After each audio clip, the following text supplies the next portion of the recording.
that, I'll get Callam and Craig, Mona and Liz to turn their screens on and join me on the stage. Here they are. So we asked Indeed, I've always loved Callam Pickering's presentations that he does. The Economist with Indeed and his market insights and his economic outlook into the talent market are second to none. And whenever I get the opportunity to have him present for me, I always make sure I do. But what I wanted to also do was always, with any of our events, is to give you the talent acquisition or the HR insight as well. So reaching into my beautiful little network, these three lovely, lovely people joined me today. So we have Craig Wood, who's at APM. We have Mona Sadigh, who's at Citibank, and we have Mackay from Amazon. So we are looking at sort of healthcare, employee wellbeing today. We're looking at financial services, and of course, we've got a big old tech insight as well from Liz.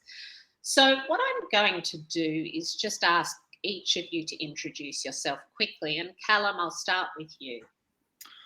Well, I'm Indeed's APAC Economist, focused mainly on Australia, and I've been with Indeed for 4.5 years now. So I spend most of my day looking into sort of labour market issues and doing research on those issues to get a better understanding of the dynamics across the Australian labour market. And obviously the past 18 months during the pandemic has been a pretty interesting period to be analysing these dynamics. Yeah. I can't even do my son's year 7 maths, so I think you're amazing. Craig? Thanks, Andrea. I'm Craig Wood. I'm the talent acquisition team leader for APM Group for the non-employment services side of the business. And what that relates to is healthcare and wellbeing. So occupational rehab, clinical rehab, psychological services, assessment services, aged care, communities, disabilities, and New Zealand. And I've been working in the healthcare space and community development space for roughly 9 years now. Love it. Such a great silo to work in. Yeah. Fantastic. And Mona, I just was having a giggle. Someone's put your hair looks fabulous again. Mona's one of the lucky people that is married to a hairdresser. Thank you, Andrea. Thanks, Jasmine. I did see your comment pop up there too. Clearly, he's too busy at the moment to attend to his wife's hair, but I've been assured I will get an appointment. But I'm Mona. I head up talent acquisition for our institutional bank at Citi.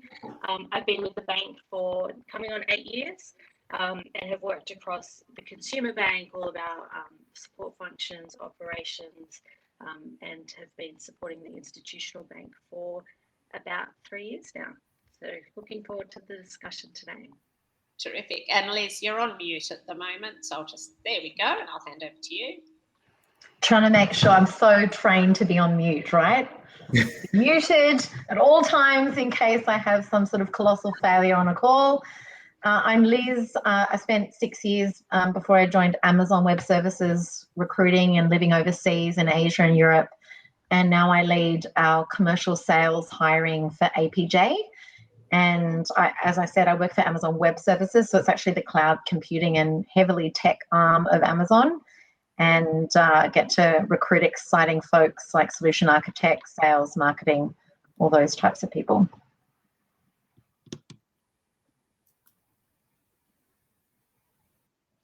Hang on. I love it. Michelle muted me just to get rid of the background sound. Golly, how many people wish I had a mute button, hey?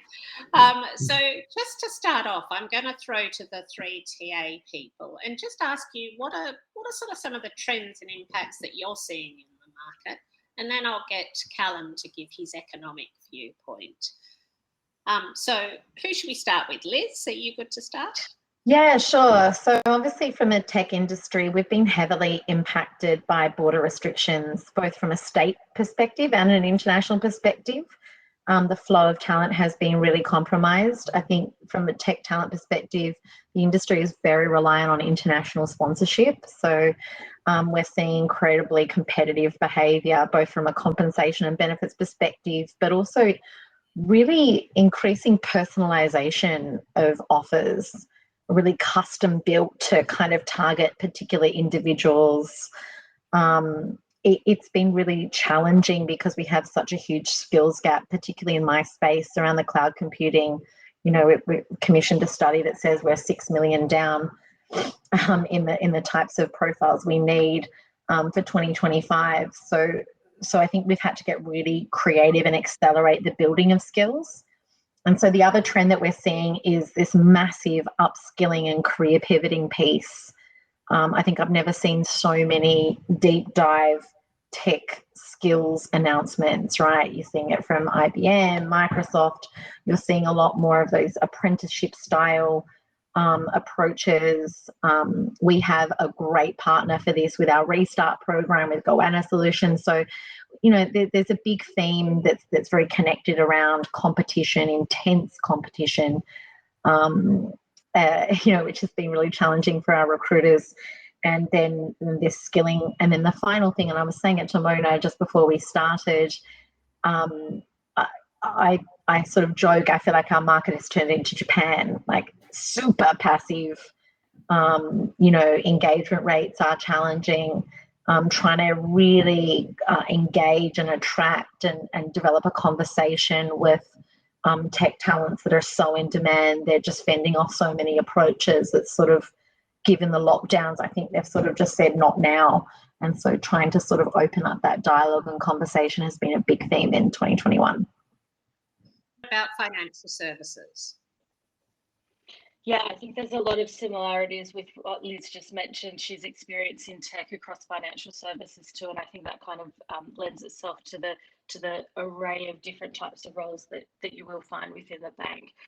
There's certainly pockets, technology, but also pockets such as compliance and audit that we're finding a real skills shortage. A lot of the time, the people we're bringing from offshore to fill these spaces, the local knowledge and talent just isn't wide enough to be filling the requirements that we have across the landscape here. But then, on the contrary, there are other areas within the bank, such as some of our investment banking pockets where, a lot of the juniors coming through the ranks get to a point in their relatively early career where they want to take their careers offshore, and that hasn't been happening for the first couple of years. So we've been lucky enough to be able to retain that talent. But, they have been getting antsy. They have been looking for the next challenge because, this roadblock that has occurred in their career that they didn't expect so early on, they're not happy to just stay and kind of, get monotonous in what they're doing. So it's really come about, how are we going to keep them engaged? How are they seeking new opportunities within the local market, and then how we're retaining that talent as well. And echoing what Liz said, I've never experienced a market like this where last year I was on maternity leave, so I know there was challenges that happened there, but coming into 2021 where a lot of the people who had pushed back exploring other opportunities last year because no one was really sure which way this was going to go and how it was going to impact the market, and now out there looking for roles, whether it's from the business side who are getting all the headcounts approved and now have the ability to recruit these roles that were on hold last year, but also candidates who had put off looking for roles who are now feeling more confident in exploring new opportunities. And almost every candidate we're speaking to has competing offers. So we're really having to come in strong, and it's not just about money anymore either, but it's, really having a look at EVP years, what can we offer in terms of, that work-life balance, what learning opportunities, what career development opportunities, and of course the money all comes as a package. What are we able to offer them to be able to, be an attractive enough offer against the other two or three that they're looking at that time. So yeah, super challenging landscape. But yeah, I think everyone's experiencing differently across. Well, I think the person that's probably got the biggest challenge at the moment is Craig. You must be so busy. Yeah, slight understatement there, Andrea, slight understatement. But definitely echo what Liz and Mona are saying. And in the healthcare space, the increase in services and the service requirements, particularly within the mental health space and also the rehabilitation space, and the shortage of talent is a real conundrum at this point. More contracts are coming through, more service requirements are coming through, and the people just aren't available at this point. And there's also what I'm sensing is a sense of fatigue within the medical profession as well, which creates a sense of hesitation. They're still interested in having conversations and interested in exploring, but that last step towards commitment, there's a reservation there, and that reservation is growing. And similar to yourself, Mona, we're one of 4 or one of 5 that a candidate has an offer for.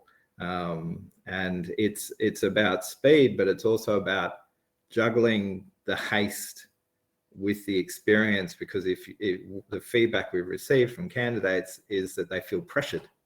So how do we compete without that sense of pressure as well?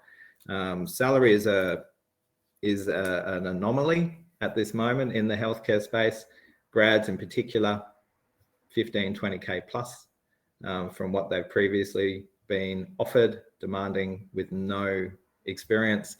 But one of the positives out of this is that we've seen some of our frontline roles really benefit from the COVID experience, as people unfortunately were displaced from their previous employment, and they've picked up roles in our contact center work. They've picked up roles in our community. So we've seen some great wins whilst we're experiencing some challenges as well. One of the other positives is an internalisation. So the whole COVID experience, the trend has been to look internally to see what we can do as an organisation to support TA, to support retention, and what initiatives can we bring in that are outside of the salary piece, because we can't always compete with salary. So it's been quite an interesting journey with some really positives, some real challenges. But that key is that internalisation that I've seen in a lot of organisations, which has been much needed. I think the very first in-person event I'm going to do next year is about internalisation of talent and internal mobility. Callam, is what these guys seeing, what these folks seeing, what you're seeing from an economic outlook? Oh, absolutely. What they're saying is showing up very clearly in the data that I analyse quite regularly. So, I mean, what we're dealing with right now is really just an unprecedented increase in demand for talent across the country. It has been concentrated to some degree in things such as healthcare and tech, but it really is across the board. And the speed with which it has picked up has really been quite startling. We've gone from a situation where last year there was barely any jobs available, so many people unemployed, to a situation where we've never seen this many jobs available, and the unemployment rate is pretty low. If this was a transformation that had taken place over maybe 5 years, recruiters could have adjusted to it, but that hasn't been the case. Now, there's a few numbers that really jump out to me. So, job postings on Indeed are 57% above where they were on February 1 last year, which is where they were before the pandemic began. So that's really strong growth over an 18-month period. Before the pandemic, there was 3.1 unemployed people per job vacancy across the country. That's now down to 1.8, which is the lowest level in at least 40 years. That's how far back the data goes. I suspect we're probably looking at the lowest level in 60, 70, 80 years potentially, just because of how unusual the current situation is. And all of that has happened at the same time that borders have been closed. So Australia's population has effectively stopped growing. So we've had this huge increase in demand. Supply is not doing much at all. In some cases, supply is actually weaker for certain industries, and that's created some of the most challenging hiring environment that we've ever seen. And I think that's reflected for most recruiters across the country, across a wide range of different industries. I actually think we talk about the fatigue of doctors and the medical staff, but let me tell you, I am seeing a lot of very tired recruiters at the moment. So look, we've had all of these COVID restrictions. 2 of the biggest cities have been locked down. Melbourne's out this Thursday. As you said, our unemployment rate is low, and especially compared to March and April last year. So, Callam, can you talk a little bit about why is I mean, we're talking about our unemployment rate being low, but it's not necessarily a good indicator of what Australia's labour market is like. So, I mean, we know it's busy. Yeah, this is really quite interesting, and I suppose it's more sort of a technical economics question, but I'll sort of step through it, and hopefully it will all make some sense. So, in Australia, the unemployment rate has traditionally been the go-to measure of labour market conditions. It's sort of the one the media always focuses on, and it's a good sort of summary measure of what's going on. Unfortunately, though, it doesn't always do a great job of measuring labour market conditions during lockdown. And so I guess the main reason for that is because to be considered unemployed from a statistical standpoint, you need to be both actively searching for work and available to start work. And I suppose you could understand why that may not always be possible when you're in lockdown, because legally sometimes you can't do much of anything. So as a consequence, most of the people who lost their jobs during lockdown aren't immediately classified as being unemployed. Instead, from a statistical standpoint, they're actually considered to have stopped wanting to work. And this has led to the unemployment rate being underestimated among regions that are in active lockdown. So, for example, right now in New South Wales, the official unemployment rate is 4.6%. That's really low. And in normal times, we'd be really happy about that from an economic perspective. However, the actual unemployment rate is probably closer to 10.5% once you account for all the people who have lost their jobs over the past few months. The same is true of Victoria. The official rate is 5.1%. The actual rate is probably around 7%. Now, there are no such measurement issues with states unaffected by lockdown. So in WA, the unemployment rate is 4.1%. That's both impressive and completely legitimate. Same with Queensland at 4.9% and South Australia at 5.1%. So this is really only an issue that we have when places are in lockdown.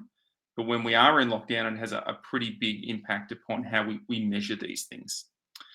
The unemployment rate, it's been driven lower this year, obviously, by the strong demand for talent, the fact that there are so many jobs available, and those jobs are eventually filled, hopefully, which causes the labour market to tighten.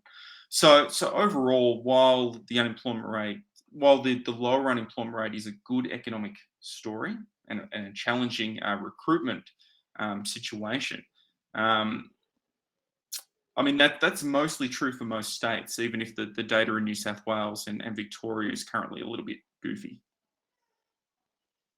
Hope that made sense. I was going to ask the panel about where they're seeing the shortages and those sorts of things, but we've kind of covered that off at the beginning. So let's talk about these jolly international borders. Are they open? Are they not? You know, who's in charge? You know, do we think that when these borders actually do open to people other than families returning, it's going to have an immediate impact on the economy? And given the stringent requirements perhaps to get in, expensive airline tickets, do they quarantine, do they not? We're all still trying to work that out. You know, do we anticipate international travel resuming to be enough to bring back what we need in Australia at the moment? Callam, I'm going to start with the economic point, and then I'm going to get these guys to tell me what impact it will have for them. Yeah, so there's obviously a lot of moving parts to this, and there's a lot of uncertainty surrounding what's going to happen with borders and international travel and the like. That's still not 100% clear for I think any of us right now. But I think progress is going to be pretty slow. I mean, I wouldn't expect tourism or travel numbers to return to anything like pre-pandemic numbers next year.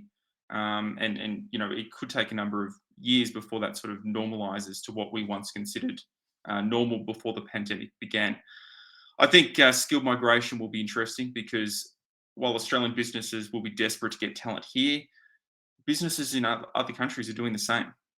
The demand for talent hasn't just increased in Australia, but across a wide range of countries. Every country that Indeed looks at, and we're talking the US, the UK, France, Germany, and Singapore, and India, demand is just really strong.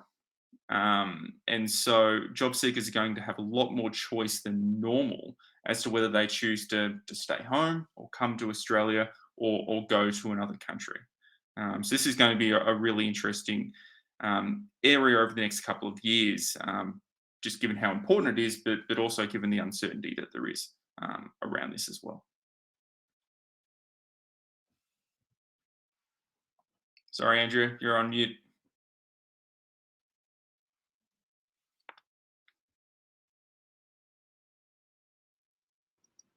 I had to do it at least once. I live and work on St George's Road in Fitzroy North. There's trams going past all the time, so I have to keep muting myself. So Liz, we know tech roles are being affected. We can't find a tech recruiter to save ourselves, most of us. So, you know, for you, what's the outlook of the borders opening up? Yeah, I think Callam, the complexity that Callam touched on is really worrying us. So in the first instance, it's like, great, but we can't go back to normal. And already we're seeing some anecdotal feedback around that, right? You know, I've had a candidate that I actually spoke to just yesterday that actually decided not to proceed now that borders are open because they're like, we need to come and go from Australia and we're not confident that you're going to be able to provide that we're going to be stuck there. So it has really damaged the brand of Australia in a bit in terms of them knowing that people exiting Australia are only citizens and permanent residents, not visa holders. That kind of thing has been a big issue that's well noted. So I think the attractiveness with this international opportunity may take a bit of a hit and it makes it take some time to recover. The other thing that we're seeing is a lot of requests for, well, why do I need to move? Just give me a fully remote role, which has a lot of complexity with, you know, tax issues that may or may not make it as attractive as they think to work for an Australian company as well. So just, again, I don't have any hard data, but I'm just really concerned. And then the simplistic thing is, how are we going to get this? We have such a backlog of people. It's unclear around the number of flights coming into the country. That still might lead to delays before we can really get things up and running. I think there's some unclarity with how Queensland and WA are going to operate as well. And perhaps what we've also seen this year is some conflict between states versus the federal system that owns immigration that has been concerning. Mona?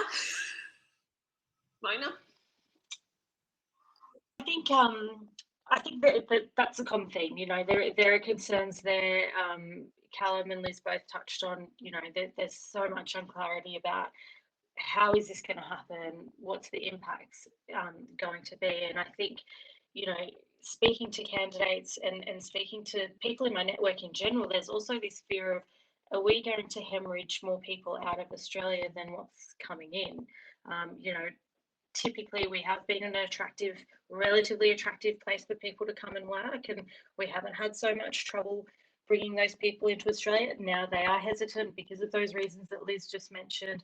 Do they come here? Do they get stuck? You know, what's their comfort level around coming to Australia and potentially going into another lockdown and not being able to leave again?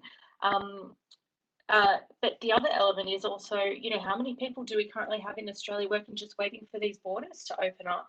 And then they want to go home. They want to go and see their families. They want to go and spend time with, you know, the people that they lived with in their communities and in their country, home country. So I think it's going to be really interesting to see, you know, what that balance ends up being once we do open the borders. Sure, we'll be able to get some people back. You know, are we going to lose more people than what comes in at that point is, I guess, still a big question. And Craig, I'm going to do it slightly differently because, you know, the rumours have it that Melbourne is hemorrhaging people up to Queensland and South Australia. God knows why anyone would want to live anywhere but Melbourne, but they are. So there's almost an added complexity around a national movement. You know, Melbourne's brand seems particularly damaged. Definitely, and we're seeing. I stick with Melbourne as well, but we're seeing that in the businesses in APM Group that Melbourne is one of our more challenging areas to recruit into. You know, Sydney as well. So the two most effective lockdown areas are the two most challenging locations to recruit. So there is a reflection there, and that's just domestically. With the international borders opening, we're actually seeing it slightly differently in the healthcare space. We have people that are interested in moving, and because some of the countries that they're moving from, they're desirous to move from. You know, but it does open that question around entry. So the considerations from the business perspective, where we traditionally went for a TSS, we're now looking at PR to provide people that assurity to bring them in.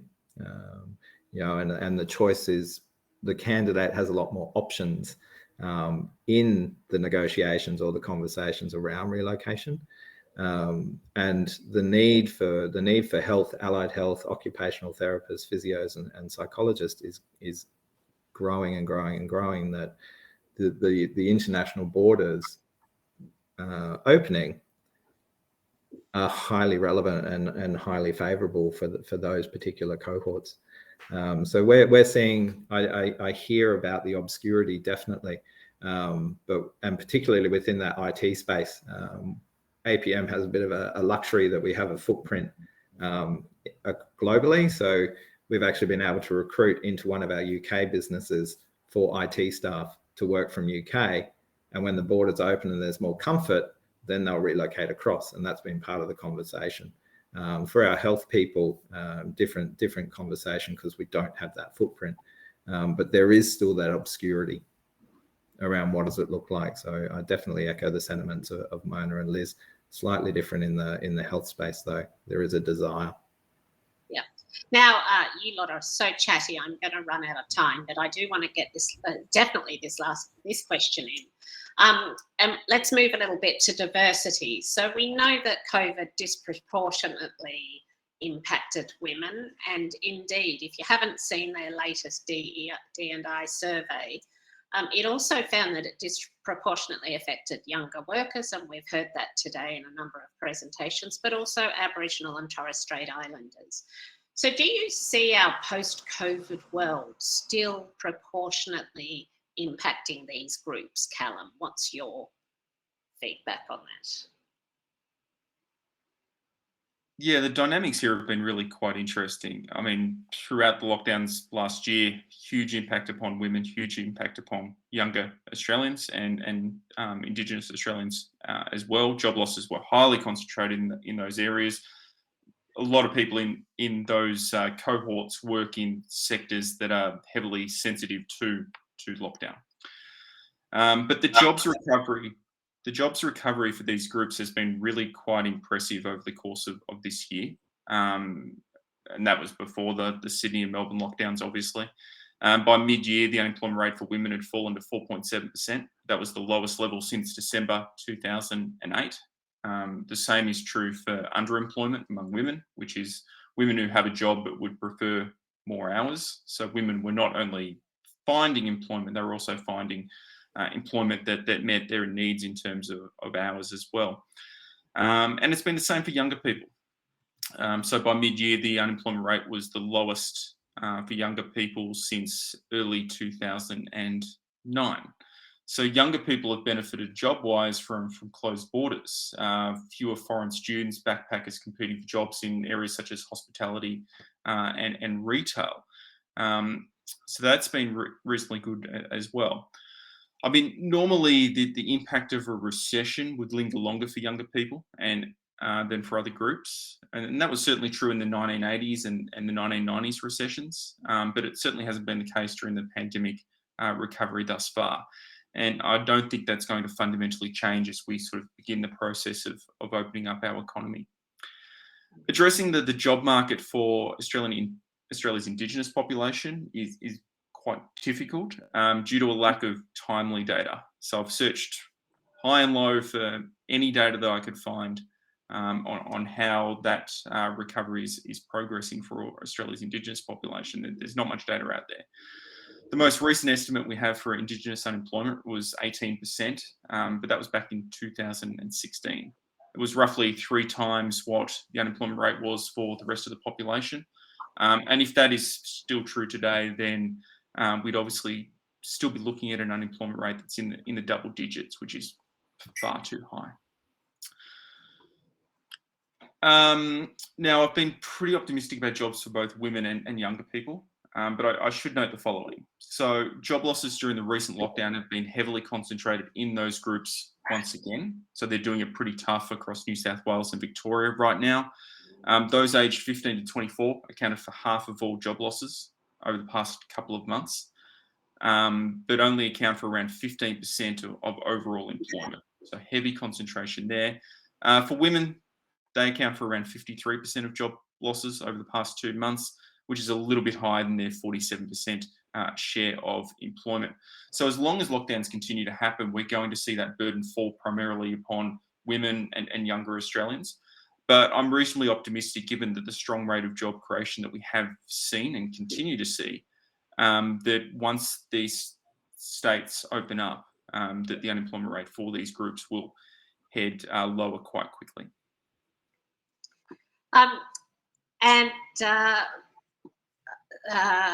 Who's not on mute? You're all on mute.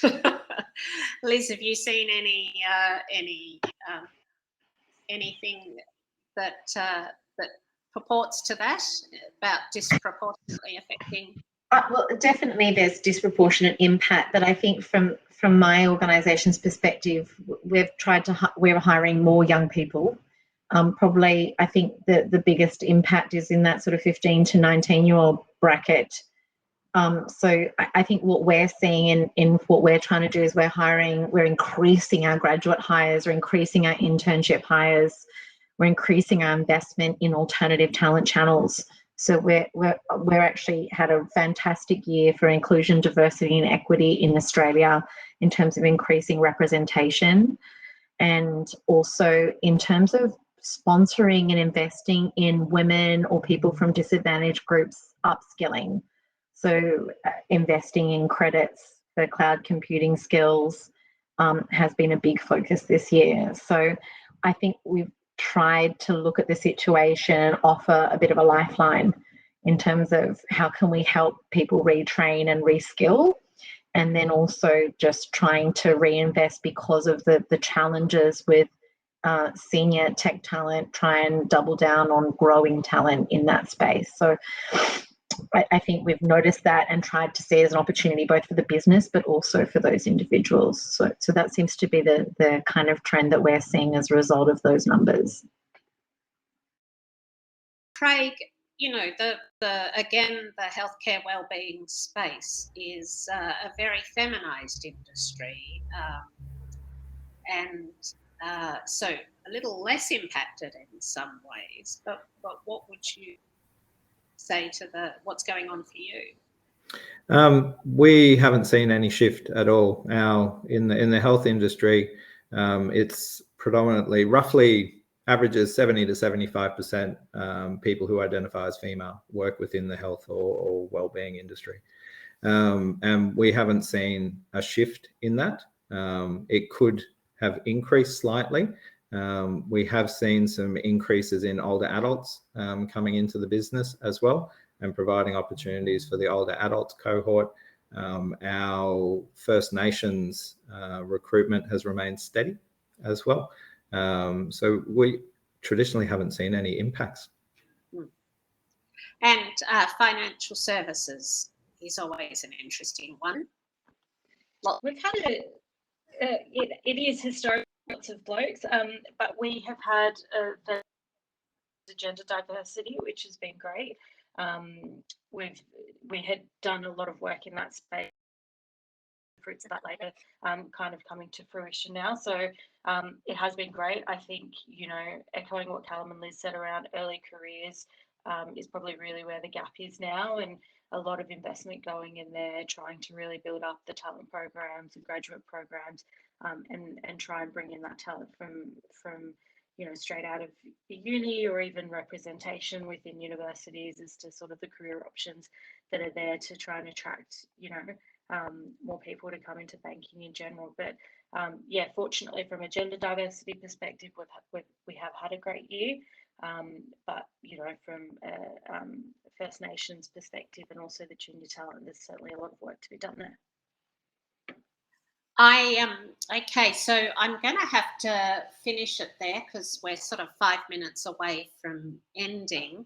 We had some other stuff to talk on around remote work and talent attraction, but look, if you haven't, I have signed up to a lot of Indeed's insights that they put out.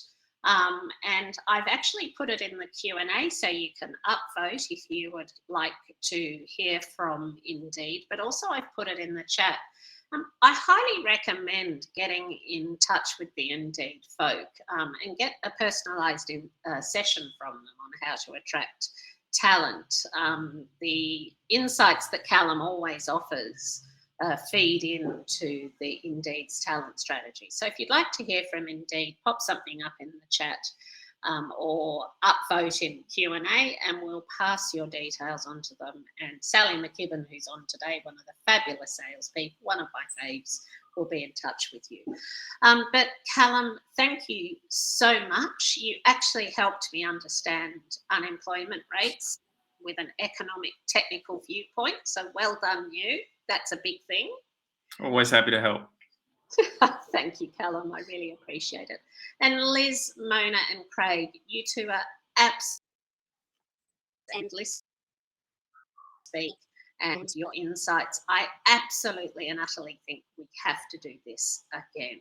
So perhaps in the new year, I think we'll just do a whole hour, get the four of you back on again to talk about what we're seeing, because it was just amazing. I can't thank you enough for making yourselves available. Thank you, Andrea, and I think it'll be great to hear how everyone's progressing on this whole journey, you know, a few months from now, and see how it all evolves and what we're experiencing then. So, folks, we're going to leave the platform open for a bit longer for you to move around the tables and please do so. We start again tomorrow at 10 o'clock, and it's another fabulous day. Would love to share on socials if you've enjoyed it, and encourage people to buy tickets for tomorrow. So these presentations will all be made available to you post-event, so you will be able to re-watch them back again. So thank you everyone for joining today. I'm going to finish the presentation now. Stay and have a chat on the tables if